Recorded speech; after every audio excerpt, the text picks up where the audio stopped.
This summer, I have had the incredible opportunity of spending many of my days on Huu-ay-aht Treaty Settlement lands, the Hahuthli of the Huu-ay-aht Hawi. I have been welcomed with open arms into this special place, and its people have fed me, shared their hopes and dreams, their histories, laughed and cried with me. This place, and the people that call it home, are unmatched in my mind.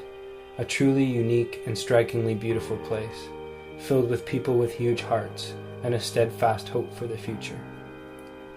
Colonial forces of destruction had an immeasurable impact here, as in many other First Nations communities in Canada. Being a settler Canadian myself, it is incredibly important to constantly check in on the process of correcting some of the manipulative and oppressive policies that controlled the lives of First Nations people for many years. It is encouraging to see firsthand a spirit of survival, one which flies in the face of those who wanted to see Indigenous cultures disappear.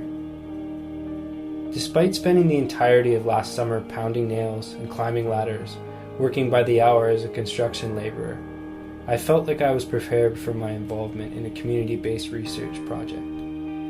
This is not to say that I felt like I had all the answers. In fact, I was at least somewhat aware of how different this experience would be, and the importance of constantly checking and rechecking my actions and motivations. That kind of reflection I now know is necessary in order to adjust to the particulars of working in partnership with a community made up of many different people, all who carry different and intertwined histories, views, aspirations, and experiences. From the outside, a community may seem like something in and of itself, existing in a vacuum, frozen in time and completely describable. Nothing could have prepared me, though, for how unique and unpredictable this experience has been. Although I admired her for it, I didn't truly understand why Heather felt so strongly about this place, why she felt like a part of her should always be here. I am now starting to understand, though, that the most important part of this kind of work in the end is not what's written down or gathered from formal interviews and procedures.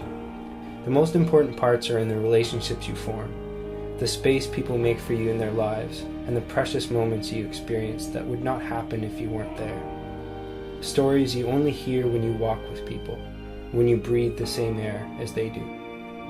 I believe it is these relationships that make the research relevant on the ground, outside of all the books and papers and meetings.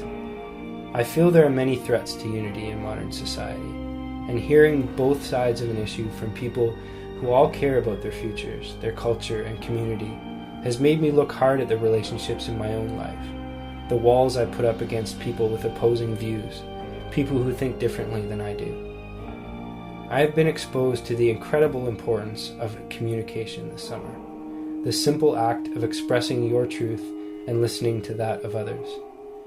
Things are rarely black and white, and understanding the places in between involves a lot of time and patience. What seemed at first like a long time to be away from home now seems in many ways inadequate. The task that Huu-ay-aht First Nations are taking on through self-government does not come with an instruction manual, and I do not believe that Western civilizations have it figured out. I do believe that by listening to each other and moving towards a balance between resource development and cultural values, there is an opportunity to do something different. Opportunity to involve people in an imaginable future that can bring strength beyond what was possible under the Indian Act.